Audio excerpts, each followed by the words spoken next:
vamos a ver las tareas que teníamos, todo aquello, hermanos, ¿ya? Entonces, Romanos es una... ¿Qué es, hermanos, Romanos? Epístola. Ya, una carta, una epístola, ¿no? De Pablo. ¿Cuántas cartas de Pablo tenemos, hermanos? 13 cartas, ¿no? ¿Cuáles son? A ver, Romanos, Primera, Segunda Corintios, Gálatas, Efesios, Filipenses, Colosenses, Primera, Segunda Tesalonicenses, Primera, Segunda Timoteo, Tito y Filemón. 13. Entonces eso, hermanos, tratemos siempre de repasar, de poder aprender, hermanos, nos ayuda mucho. Ahora, esta es una carta a la iglesia en Roma, hermanos. Hemos estado estudiando también los primeros versículos, si ustedes se acuerdan, hermanos, ¿no? Versículo 1 del capítulo 1, versículo 2 del capítulo 1, así hemos ido sucesivamente. Hemos terminado capítulo 1 y hemos hecho un paréntesis para la predicación expositiva. ¿Cómo es? ¿De dónde estará sacando estas palabras el pastor? ¿Cómo no lo entiendo? Entonces hemos ido a esto para que nosotros cada martes que vengamos ya también tengamos, hermanos, ¿no? Sí, de esto está entrando, esto está hablando. Entonces esa es la idea, queridos hermanos. Y recordarse que en el capítulo 1, Pablo expuso, hermanos, quién era él y su autoridad, ¿no? Para poder hablar a la iglesia en Roma. Y además, hermanos, nos mostró la tesis del Evangelio en los versículos 16 y 17. Porque no me avergüenzo del Evangelio, porque es poder de Dios para salvación. Luego dijo, hermanos, versículo 17, porque en el Evangelio la justicia de Dios se revela por fe y para fe, como está escrito, más el justo por la fe vivirá. Estuvo diciendo en otras palabras que la salvación es gratuita, es por fe, revelado en la cruz del Calvario para nosotros, hermanos. Luego empezó a exponer, hermanos, sobre la condición del hombre y sobre uno de sus atributos que muchas veces el cristiano no quiere escuchar o muchas veces el creyente mismo no quiere exponer. Es la ira de Dios.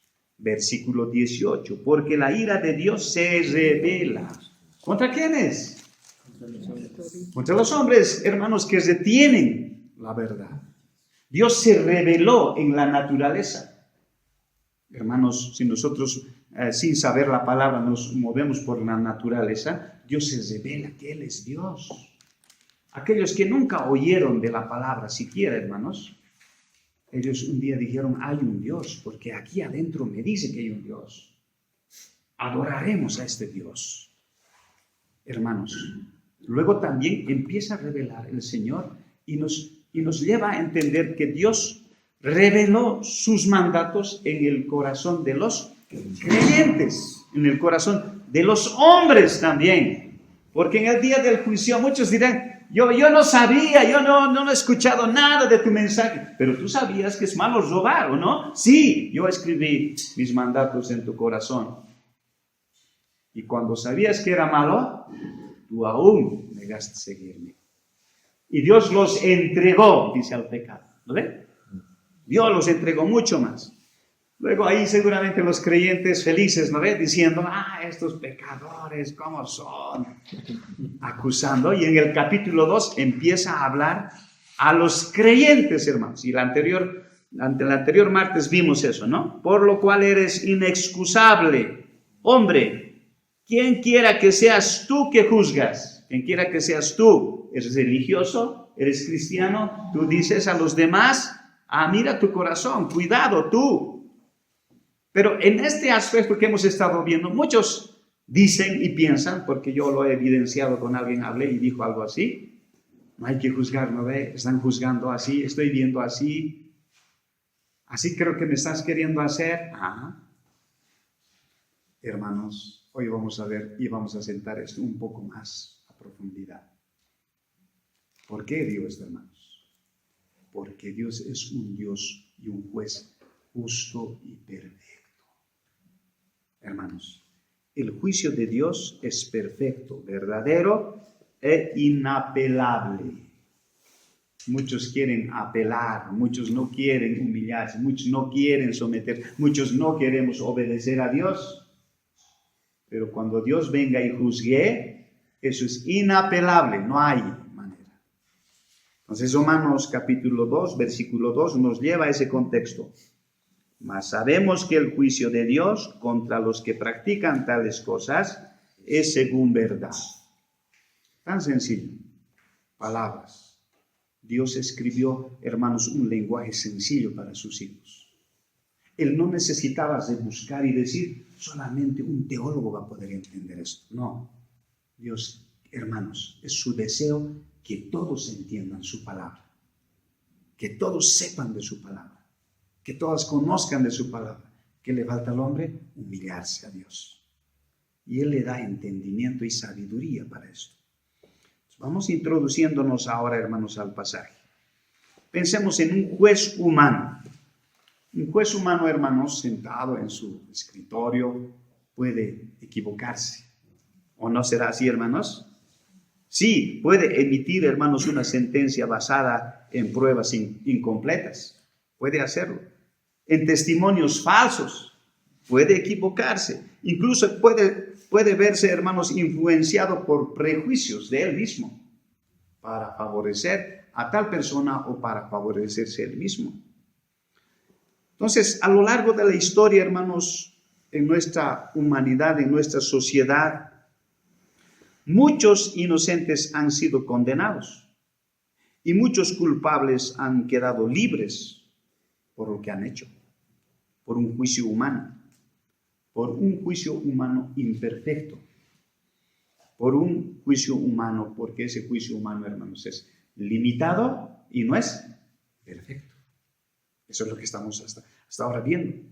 Pero existe un juez completamente diferente, se llama Dios. Él jamás necesita investigar algo de las personas. Este juez, hermanos, conoce todas las cosas. Nunca se deja llevar por las apariencias. Examina el interior del corazón de todos. El corazón de todos. Nunca dicta, hermanos, una sentencia injusta, porque su justicia es absoluta, es perfecta.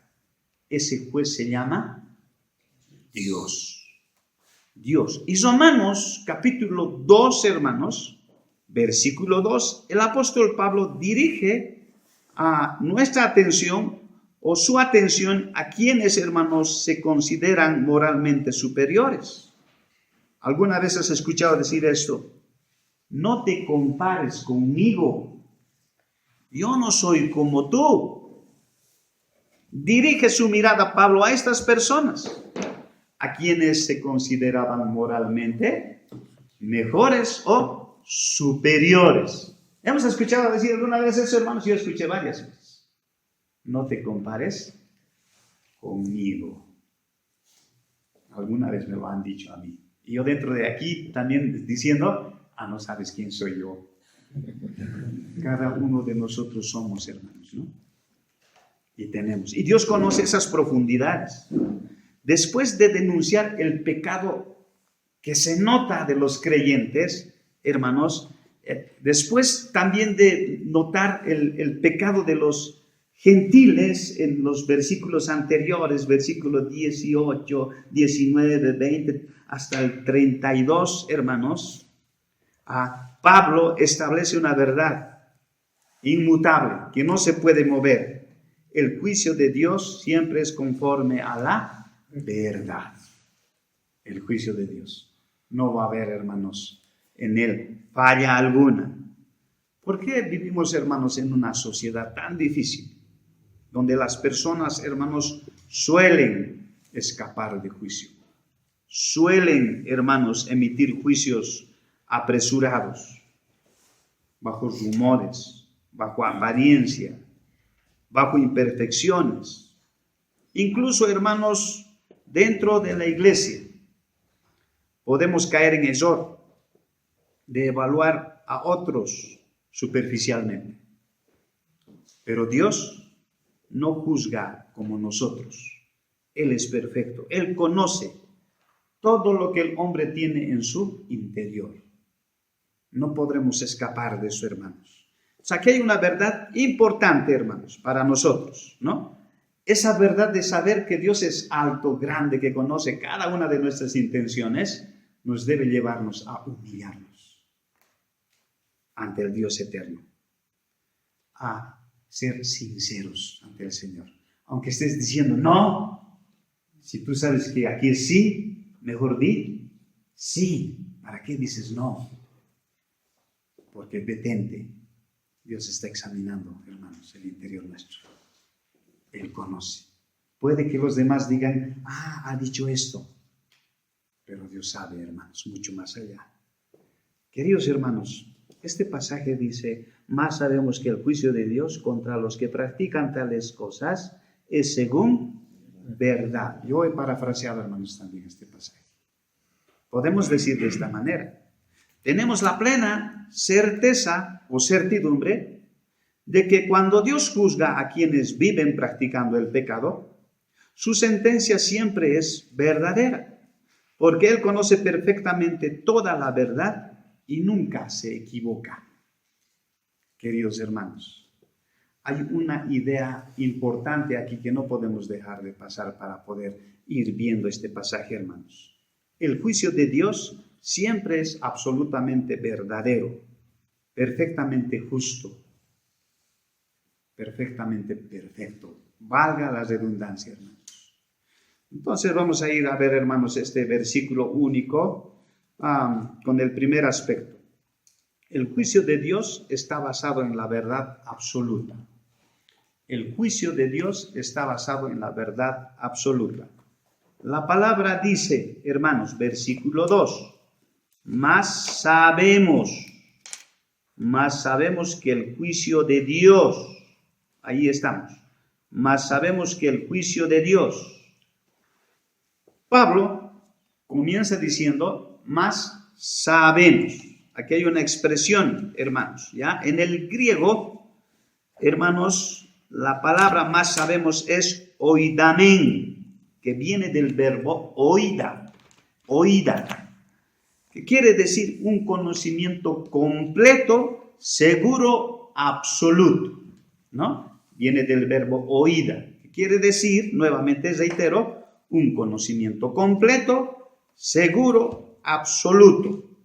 No se refiere, hermanos, a una simple opinión, una simple posibilidad. Dice que parece que es. No. Dios sabe, hermanos, completamente. Está seguro y es absoluto eso. Más sabemos. Y la palabra nos está diciendo, más sabemos que el juicio de Dios. Hermanos, ¿qué sabemos? ¿Qué conocemos? ¿A qué se refiere Pablo aquí? El apóstol Pablo no dice creemos, no dice o suponemos, dice más sabemos, está enfatizando, hermanos, que el juicio divino, hermanos, es una certeza absoluta, que Él conoce absolutamente, hermanos, que Él sabe todo, hermanos, y nos está hablando del juicio de Dios, hermanos. Esto viene de otra palabra griega que se llama krima, y significa sentencia judicial, veredicto, hermanos, o decisión emitido por un juez. El juicio, un veredicto por un juez, pero este veredicto no es por un juez cualquiera. Aquí nos habla la palabra griega teos. Teos, hermanos, ¿qué es? Dios, ¿no? Teología. Logos, estudio. Teo, Dios, el estudio de Dios. Teos o Zeus también en el griego se podría pronunciar de esa manera, hermanos. Entonces, ahora aquí también entra otro aspecto, hermanos. Más sabemos que el juicio de Dios contra los que practican tales cosas es según verdad. Quisiéramos un poco adelantarnos porque en el griego, hermanos, el aspecto es según verdad. Hay pasajes en Efesios, ante todo, hermanos, en la armadura, hablamos de la aletheia, que es la verdad, hermanos, ¿no? La verdad, la veracidad. Entonces, es según verdad, es aletheia. Aletheia, hermanos, es una verdad absoluta, es una realidad sin engaño, ¿no? Es una realidad absoluta, es una realidad sin engaño. Entonces corresponde a los hechos que corresponde precisamente a ese aspecto. O sea que Dios juzgando, hermanos, Él se está basando en una verdad absoluta en la cual no va a haber ningún error. Eso estamos viendo, miren hermanos, introduciéndonos poco a poco. Entonces, podríamos decir que en otras palabras, Dios nunca juzga por apariencias, por rumores, por impresiones. Él conoce la realidad completa. Él es Dios.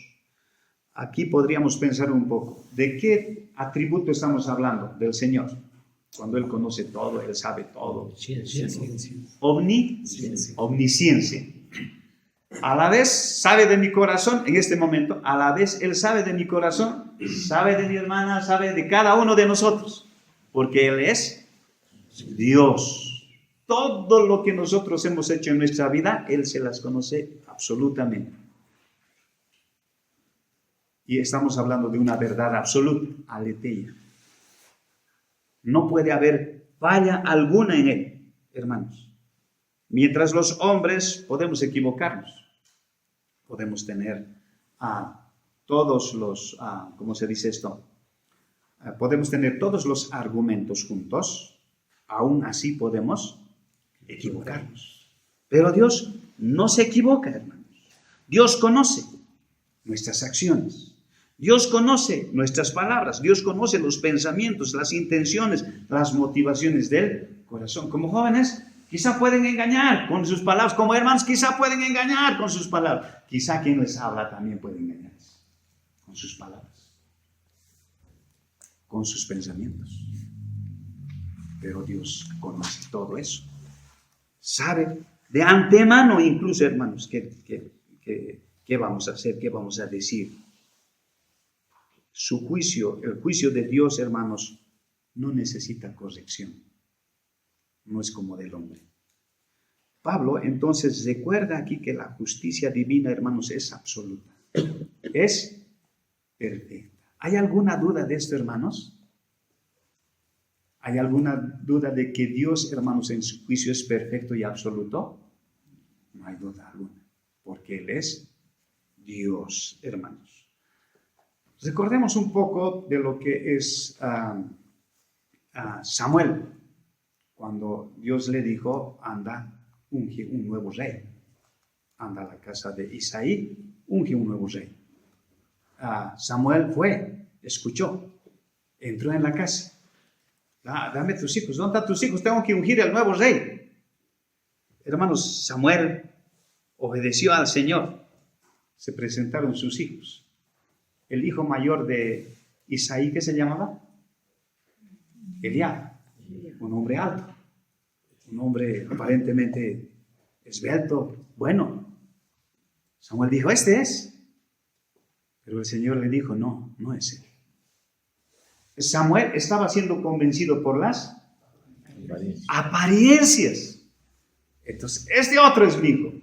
Hermanos, estoy llevando a poder entender mejor, hermanos, ¿no? Esto. Nosotros podemos decir, yo soy correcto, yo soy bueno, yo soy esto, yo soy aquello. ¿A ustedes podemos convencerles o no? Sí, si nosotros en este momento decimos esto, podemos convencer, hermanos. Pero a Dios no vamos a convencer. Él se va a fijar ¿dónde?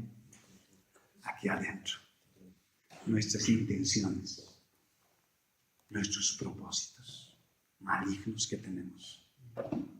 Y eso vio Dios en cada hijo de Isaí que pasaba. ¿No tienes otro hijo? Dios no ve la apariencia. Dios vio el corazón. Tengo un hijo ahí en el campo pasteando ovejas. Llámame. Entró y dijo, este es. Porque Dios ve el corazón, hermanos. Puedo estar sentado en la iglesia, cantando, adorando, pero Dios va a ver la profundidad de nuestro corazón, hermanos. Si realmente le estoy adorando, le estoy glorificando. Recuerden, hermanos, ese ese acontecimiento que tenemos en el Nuevo Testamento cuando uno de los fariseos entra a orar al templo y el otro publicano, hermanos, pecador, entra. ¿Qué vio Dios? No vio fachada, no vio oración, vio el corazón, hermanos. Vio el corazón, Dios ve el corazón. Miren qué dice la palabra del Señor en Hebreos capítulo 4, versículo 13. Hebreos capítulo 4, versículo 13. Muchos hermanos pensamos que el Señor no sabe las profundidades y a veces nos engañamos, hermanos, ¿no? En lo que pensamos. Hebreos capítulo 4, 13. Hebreos capítulo 4, versículo 13. Dice la palabra del Señor. Y ya no hay cosa creada que no sea manifiesta en su presencia. Antes bien, todas las cosas están desnudas y abiertas a los ojos de aquel a quien tenemos que dar cuenta. ¿Hay algo oculto delante del Señor? Nada, hermanos. No hay nada oculto. Hermanos, nada puede ocultarse delante de los ojos de Dios. Muchas veces pensamos, nadie se va a dar cuenta, voy a hacer esto, no.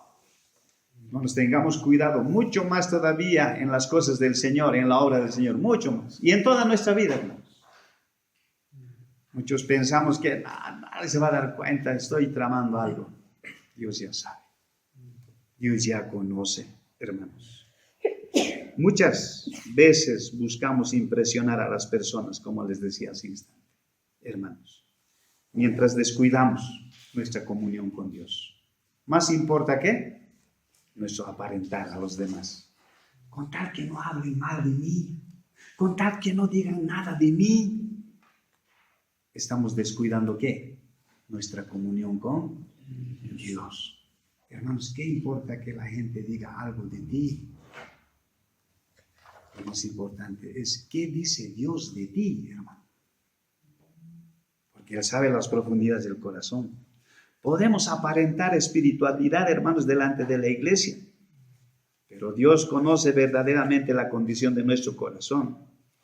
Hermanos, no pienses, no digas, ¿qué piensan de mí la gente? No digas así. Sino deberías decir, ¿qué ve Dios cuando examina mi corazón? ¿Qué dirá Dios cuando ve este corazón? El creyente debe vivir diariamente, hermanos, bajo la conciencia de todo lo que Dios ve en ti, de todo lo que Dios sabe de ti. Muchas veces decimos, ¿no? Hermano, ¿por qué no ha venido? Hermana, joven, ¿por qué no ha venido? Estaba en tal lugar. Pastor no sabe, pero Dios sabe, hermano. Dios sabe, hermano. Entonces, no intentes quedar bien delante del hombre. Mejor es decir, la verdad, hermanos. La verdad. Finalmente, además en esta vida, hermanos, o cuando Dios venga, Dios va a revelar nomás. Y luego, ¿quién queda mal realmente? Eres tú. Eres tú, hermano. Entonces ahí vemos, el juicio de Dios, hermanos, está basado en una verdad absoluta. Su juicio. Veamos ahora, hermanos, el juicio de Dios alcanza a todos los que practican el pecado. El juicio de Dios alcanza a todos los que practican el pecado. La palabra entonces dice la palabra ahí en versículo 2, mas sabemos que el juicio de Dios, ahí estamos, y luego hemos visto, hermanos, ¿no? Más adelante hemos visto, es según verdad, contra los que practican tales cosas, contra los que practican tales cosas. Práctica, viene del griego praso, practicar continuamente, ejercer como un estilo de vida. Eso quiere decir, hermanos, práctica, practicar. No describe, hermanos, una caída ocasional, ¿ya? Sino que practica normalmente eso. ¿El ser humano qué es? ¿Es perfecto? ¿No allá? Desde el momento que hemos conocido a Cristo, ¿cómo está nuestra vida, hermanos? ¿Seguimos practicando? Brazo. Hay algunos que siguen practicando pecado. Algo de eso hablábamos, ¿no? Siguen practicando. Están dentro de la iglesia inclusive. Siguen maquinando. Siguen diciendo, esto vamos a hacer, aquello tenemos que hacer. Siguen practicando pecado. De eso está hablando, hermanos, ahora. A eso se está refiriendo ahora, hermanos. Está ejerciendo un estilo de vida de esa manera. Describe una vida, hermanos, caracterizada por el pecado, sin arrepentimiento. Romanos nos muestra a personas muy parecidas, hermanos, en el capítulo 1, versículos 18 en adelante. Pecadores que no conocen al Señor, que viven de esa manera. Pero ahora el capítulo 2 se está refiriendo a los creyentes, hermanos. Ni siquiera a los creyentes, a los que están en la iglesia y dicen ser creyentes, porque un creyente verdadero no practica. Sabe y se arrepiente, hermanos. Busca la misericordia, busca la gracia de Dios. Pablo habla, hermanos, de este aspecto. El problema, hermanos, muchas veces es vivir cómodamente con el pecado. Nadie se va a enterar, nadie sabe. Sigue viviendo en el pecado. Entonces la palabra dice, contra los que practican tales cosas. ¿Cómo empezó Saúl, hermanos? El rey que Dios proclamó. El pueblo dijo, rey, aquí está rey. ¿Cómo empezó Saúl? Desobedeciendo, hermanos, pequeñas instrucciones de Dios. Pequeñas instrucciones de Dios. ¿Cómo se empieza el pecado? Con pequeñas cosas, hermanos. ¿Ya? Con pequeñas cosas. Con el tiempo, hermanos, esa desobediencia pequeña fue creciendo. Fue un patrón constante en la vida de Saúl. Hasta que finalmente Dios lo rechazó. Querido hermano, tenemos aquí que ponernos a pensar. Si hay cosas pequeñas que están haciendo en nuestra vida esto, tenemos que ir, hermanos, humildemente a los pies de Cristo. Porque eso se va a convertir en un patrón de vida natural en nosotros. Y Dios nos va a hacer el jaque mate.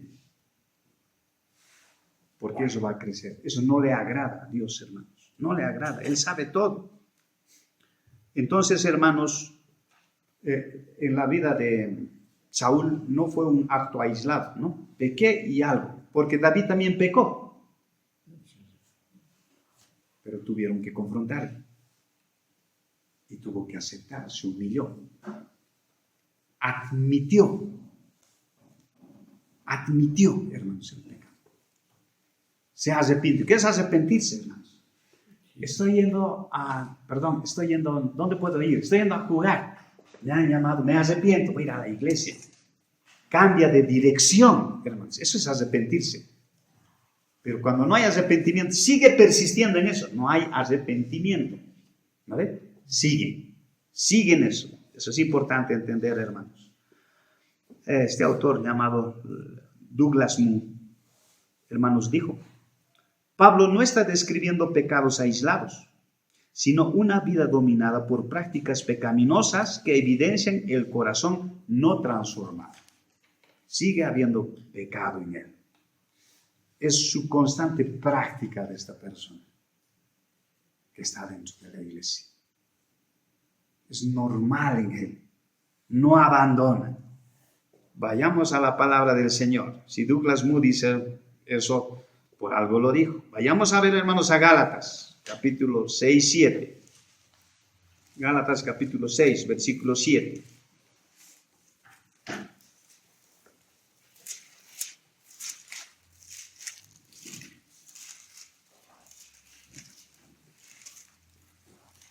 Gálatas, capítulo 6, versículo 7. A ver, vamos a ir leyendo todos, hermanos. 2, 3. No os engañéis, Dios no puede ser burlado, pues todo lo que el hombre sembrare, eso también segará.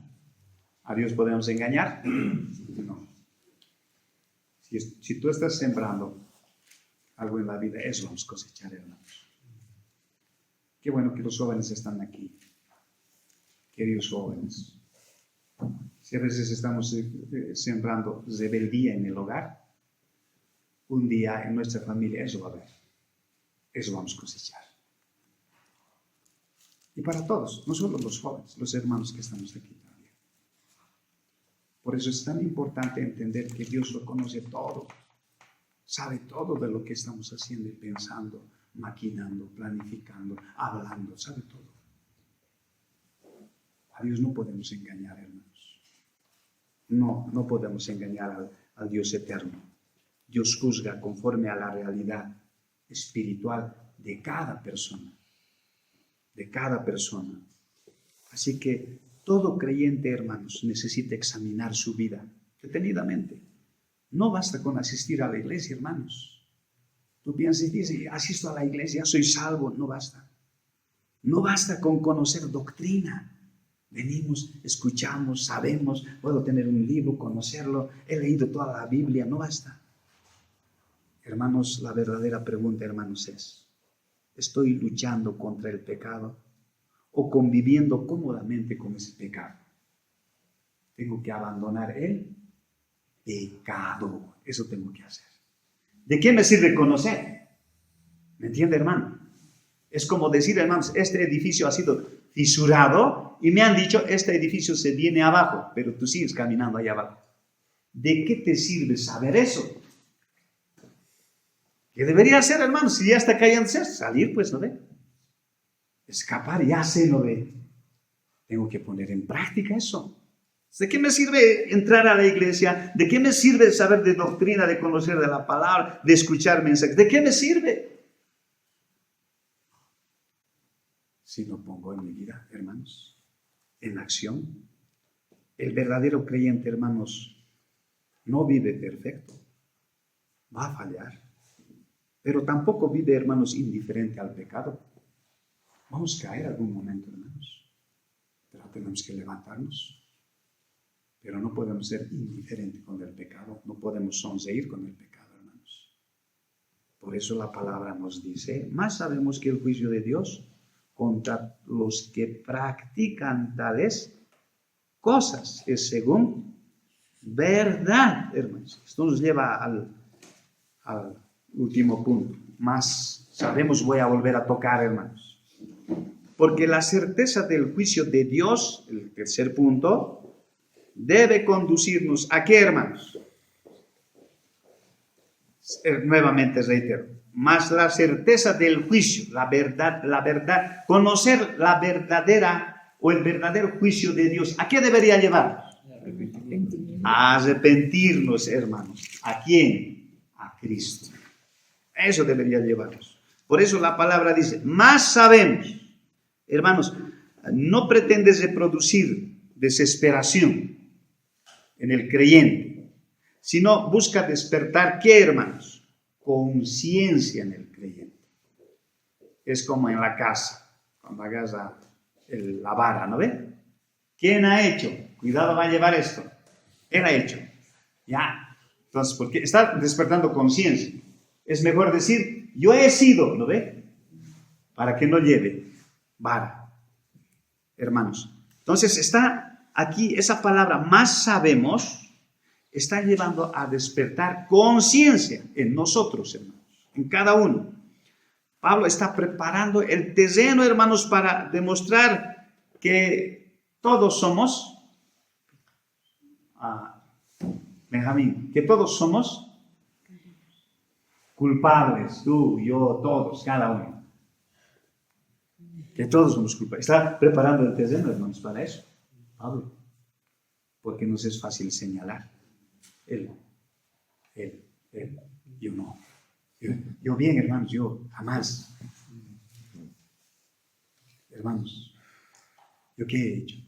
¿Algo bueno he hecho yo? No, yo no. Eso está, yo no he hecho nada. Ellos, ustedes, hermanos, yo no. Eso nos está llevando a entender, hermanos, ¿no? El propósito del juicio, hermanos, no es, hermanos, condenar. es revelar nuestra necesidad. ¿Qué necesitamos? En este momento, pensemos bien, hermanos. ¿No hemos pecado? Hemos pecado. Y este pasaje que estamos viendo, hermanos, nos está revelando algo. Soy pecador. Soy culpable. ¿Pero qué me está revelando, hermanos? Una necesidad. La necesidad es un Salvador, hermanos, en el creyente. La ley, cuando estamos estudiando Gálatas, hermanos, ¿no? La ley descubre nuestra culpa. La ley descubre nuestra culpa. Nos muestra culpables. Pero Cristo, ¿qué ofrece, hermanos, ahí? Salvación. Justificación. Te justifica. Justificación, hermanos, es decir, alguien pagó el precio por ti. Tú quedaste justo delante de Dios, hermanos. Cuando Natán confrontó, hermanos, a David por su pecado, David, hermanos, recién entendió o en ese momento comprendió que el juicio de Dios era verdadero. ¿Buscó justificarse? No dijo. Cuando Natán le dijo, ese hombre eres tú. Cuando David debería morir ese hombre. Ese hombre eres tú. Él no buscó justificarse. Él reconoció. ¿Qué dijo? Pequé. Contra Dios he pecado. Ese reconocimiento de decir pequé contra Dios, pequé contra Jehová, hermanos, abrió el camino al arrepentimiento y abrió el camino al perdón, a su restitución, hermanos. Eso es verdad. Pero no solo fue externo, recuerden la primera parte. Dios estaba viendo ¿qué? Su corazón, su interior. Porque pudo haber dicho, sí, pecado yo. Se examinó, su corazón siempre dice eso. Se está arrepentido. Lo perdonó, lo restituyó. Pero cuando no se entiende eso, hermanos, Dios será fatal con aquello. Otro de los autores, llamado John Piper, nos resume, hermanos, algo sobre este aspecto y dice: la justicia de Dios no fue dada para destruir la esperanza del pecador arrepentido, sino para mostrarle cuánto necesita de la gracia de Dios. ¿Cuánto necesitamos de la gracia de Dios? Miramos la palabra 2 Corintios 5:10. 2 Corintios capítulo 5, versículo 10.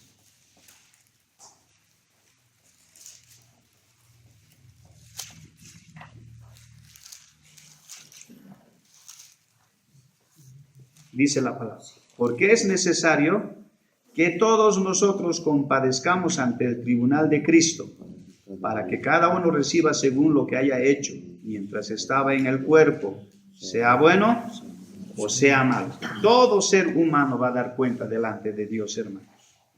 La única esperanza, hermanos, para ese día es estar unido a la fe en Cristo. La única esperanza. Porque si vamos a ir solos, no vamos a salir bien de eso, hermanos. La única esperanza, ¿quién es? La fe en Cristo. No, Cristo ha muerto en la cruz. La palabra dice eso. Es agarrarse con chicle. No hay otra manera de salir justificados, hermanos. Solo es por Cristo. No hay otra manera, hermanos. El juicio venidero de nuestro Señor, hermanos, no debe producir terror, no debe producir parálisis en el creyente, sino debe llevar a una vida en acción para buscar la santidad, hermanos. Si estamos escuchando esta noche esto, desde hoy mismo debemos empezar a vivir en santidad, porque Dios nos va a juzgar de todo lo que hacemos, pensamos, de todo lo que estamos aquí, agarrarnos más de Jesucristo, de creer más en Él, inclusive de una palabra que estoy diciendo, de algo que me han preguntado, hermanos, de todo, hermanos. Dios nos va a juzgar. Dios, hermanos, Hoy es el tiempo, hermanos, para arrepentirnos. Mañana es tarde. Hoy es el tiempo para buscar a Cristo. Hoy es el tiempo para vivir en obediencia. No hay otro tiempo, hermanos. Mañana puede ser tarde. Pero quizás tú digas, yo todavía tengo tiempito. Voy a vivir. ¿Qué tal si el Señor hoy te llama, hermanos? Si hoy decimos, estoy bien, yo en la semana anterior estaba bien, hermanos, y de repente me puse mal y pensé y dije, quizá hoy voy a partir. El Señor me va a llamar a cualquier momento. Tenemos que estar a cuentas con Él. Arrepentidos, hermanos. Hoy debemos buscar más a Cristo. Hoy es tiempo. Por eso, hermanos, la vida cristiana, el Evangelio, hermanos, es un cambio radical. Pero muchos hermanos han suavizado el Evangelio, ¿no? Se ha suavizado el Evangelio. No, déjenles nomás. No. ¿Cómo que déjenles? Tráelos a la santidad, tráelos a Cristo. Mañana puede ser tarde, hermanos. Queridos hermanos, Romanos capítulo 2 dice, mas sabemos que el juicio de Dios contra los que practican tales cosas es según verdad. Querido hermano, el juicio de Dios siempre es según verdad. No hay apariencia alguna en Él. Él es perfecto. Él no se deja impresionar, hermanos, por apariencia, ni puede ser engañado, hermanos, por palabras. Quizás somos hábiles con la palabra, hábiles con muchas cosas, pero a Dios no vamos a poder engañar. Él conoce perfectamente nuestro corazón, nuestras motivaciones. Él sabe toda nuestra vida. Por eso el juicio de Dios es justo, verdadero y correcto, es impecable, porque Él es santo, hermanos. Él conoce las profundidades de todo lo que somos. Hemos visto entonces en esta noche, hermanos, que el juicio de Dios es profundamente verdad y absoluta. Por eso, hermanos, no endurezcamos nuestros corazones. Al contrario, humillémonos ante el trono de la gracia del Señor. Permitamos que Jesucristo, permitamos que la verdad de Dios, hermanos, examine nuestro corazón. Confesemos nuestros pecados. Descansemos únicamente en la justicia de Jesucristo. Vivamos cada día, hermanos, delante del Señor, perseverando. Queridos hermanos, la palabra es profunda. Cuando yo le leí dije, tan sencillito, no creo que saque mucho de esto. El Señor en su palabra es profundo, hermanos. Así que cada pensamiento, cada palabra, hermanos, cambia nuestra vida. En ti, en mí, para la gloria del Señor. Aferrémonos a esa gracia por fe en Jesucristo. No hay otro medio. No hay otro medio. Al Señor sea la gloria, queridos hermanos. Amén. Amén. Vamos a orar, queridos hermanos. Soberano Dios, gracias te damos en esta noche por tu palabra. Tú lo conoces todo. Sí, lo sabíamos, Señor. Tú eres un juez justo, verdadero, Señor. Lo sabíamos, Señor. Señor, por favor, escribe, Señor, con tu misericordia en nuestros corazones este pasaje, para que cualquier situación, acto, palabra, que de hoy en adelante, Señor, vivamos, sea con temor, con temblor delante de ti, Señor. Somos hombres falibles. Necesitamos absolutamente de ti, Señor. Ayúdanos a fiar de ti, Señor. Aumentanos fe. Despierta en nosotros, Señor, el buscarte en tu palabra. Dios, tú tienes el control absoluto de la vida. Tú tienes el control absoluto, Señor, de la segunda venida también. Y aquí estamos para rogarte, Señor, que en cada acto y falla que tengamos, Señor, corramos a ti para que tú nos limpies, nos perdones y podamos aún buscarte más y más, Señor. Esta vida, Señor, es tan pasajera, bendito Padre, y ayúdanos a entender eso. Gloria a ti, Señor, rogamos en el nombre de Cristo, nuestro Señor y Salvador. Amén.